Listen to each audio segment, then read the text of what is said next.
Como les decía hace unos momentos, somos bastante agresivos como especie, no tan solo con el entorno, también con otras especies. De esto voy a platicar seguramente usted lo conoce. Don Beto Castillo es un hombre conocido nacional e internacionalmente porque forma parte de ese cuerpo que ha logrado en otras emisoras, en otro canal de televisión, sacar una nueva generación de cantantes. Bueno, para decirlo de otra manera. En la academia usted lo vio muchas veces y yo lo saludo con afecto y cariño. Aquí, Beto Castillo, ¿cómo estás? ¿Cómo estamos? Muy buenas tardes. Gracias por invitarme. No, gracias por estar con nosotros porque, bueno, ustedes tienen una organización que se llama El Muro. Correcto. El muro, pues todo el mundo se imagina un muro ahí. ¿Qué se hace en un muro? Pues alguna vez se colocan letreros, se pinta. ¿Qué es lo que ustedes buscan con esto, con el nombre, El Muro? Bueno, te voy a contar precisamente por qué nos llamamos El Muro. Un muro se construye poco a poco, ladrillo a ladrillo. En nuestra asociación, cada persona que participa con nosotros representa como un ladrillo. Entre más gente se sume a este muro, el muro crece, más personas lo integran y es más grande. Un muro crea y divide espacios. En este caso nosotros queremos crear un espacio libre de crueldad, un espacio donde haya libertad, un espacio donde no haya violencia. Y además un muro divide espacios, como yo decía, entonces te obliga a estar de un lado o del otro. Nosotros siempre le preguntamos a la gente de qué lado del muro están. Del lado que crea, del lado que destruye, del lado que quiere algo mejor o del lado que está buscando destruir y que no tiene conciencia para cuidar este planeta. Un muro que evite la violencia. Así es. No, vaya, la naturaleza de nosotros como humanos es violenta de por sí. En México hemos vivido una etapa que nunca pensamos que llegáramos a vivirla. La violencia se ha enseñoreado en todos lados, por desgracia. Pero no tan solo es la violencia entre hombres y mujeres, entre seres humanos. Así es. También somos violentos con otras especies. Así es. Fíjate que la labor del muro consiste precisamente en crear campañas para disminuir los niveles de violencia en la sociedad y lo hacemos a través de campañas de protección a los animales. Y muchas veces la gente dice, bueno, ¿y por qué con animales? ¿Qué tiene que ver eso con la violencia que estamos viviendo en la calle o con los secuestradores, con los narcotraficantes y demás? Y bueno, ahí es donde parte nuestra tesis. Nosotros creamos una tesis que se llama La Escalera de la Violencia, en la cual explicamos cómo en una sociedad, en una familia, en la cual está integrada promedio por un hombre, una mujer, el papá, la mamá, alguno o algunos hijos, adolescentes y algún niño, y además hay una mascota, porque a los mexicanos les gusta mucho tener mascotas en casa, ¿no? Y cargamos hasta con el perico para todos lados.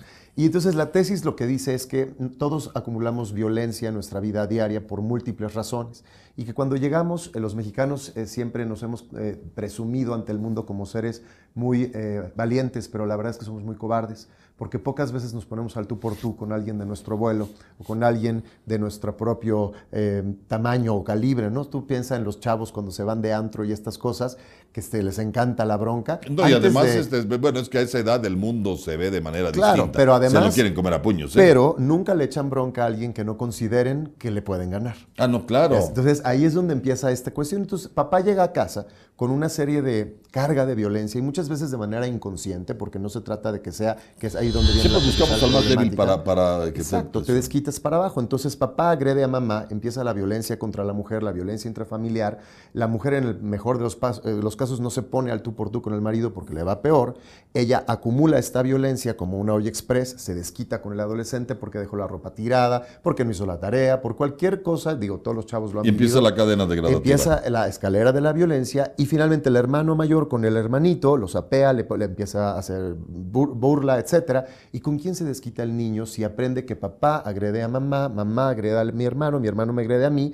Lo correcto, lo lógico, lo normal es desquitarse para abajo. Entonces el niño contra quién se desquita en casa, que sea el otro ser vivo que es más débil que él, pues contra el animal.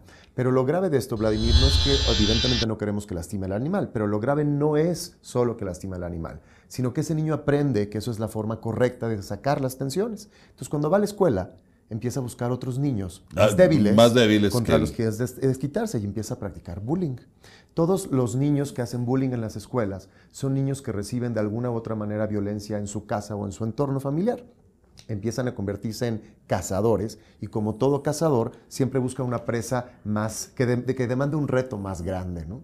Y entonces esos niños, ¿qué es el bullying sino una pandillita de niños que seleccionan a uno o a una niña que consideran diferente, porque es flaquito, flaquita, el nerd, el de lentes, el de otra Así raza, es. el amanerado, el gordito, el Y chaparrito. hasta que se lo le que ponga sea. el otro y agarre un garrote, se le va a quedar contento. Exactamente. Pero ya ahí ya tiene otras implicaciones. Exactamente, y el problema es que este niño crece repitiendo estos patrones y entonces conforme va creciendo sigue agrediendo a los más débiles, entonces su agresión que empezó con un animal no termina con un animal, sino que se repite esta escalera de violencia convirtiéndose en una espiral de violencia hasta que llega a tener una familia y lo repite. Entonces, ¿quién tiene la culpa? ¿El papá del niño? Y si el papá del niño fue educado de la misma manera, De la misma ¿quién forma. tiene la culpa? Es un círculo.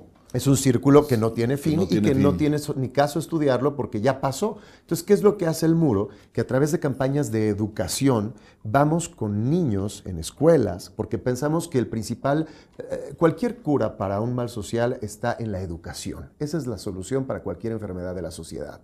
Pero el problema es que el primer problema en México es que la educación pensamos que los niños son el futuro de México. Y ahí desde ya estamos mal, porque los niños no son el futuro de México, son el presente. Porque si no los educamos hoy de manera diferente, cuando sean adultos va a ser demasiado tarde porque van a estar igual que nosotros, o peor. Bueno, Yo no sé por desgracia, el sistema educativo no es tan loable en estos momentos en México, donde quizá eso también explique mucho del por qué los niños son así.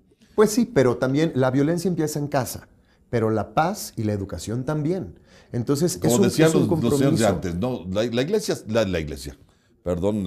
educación se mama en casa. Sí, claro, por supuesto. Y esa es una realidad. Es una realidad, por eso hablamos de la escalera de la violencia y de los fenómenos intrafamiliares que tienen que ver con la violencia. Pero, por ejemplo, yo veo cuando una perra amamanta a sus cachorros, siempre está cuidando de ellos. Sí, claro. Y aquel también que se empieza encima, ella misma los separa. Claro. Por eso es ese dicho de que la educación se mama en casa, porque era el acto por el cual tú succionabas y tu madre te iba educando desde ahí, de que te tenía en brazos con la sonrisa. Claro. Y empezaba esa relación que por desgracia ahora se ha perdido, porque además ya las mujeres modernas ya muy poco amamantan.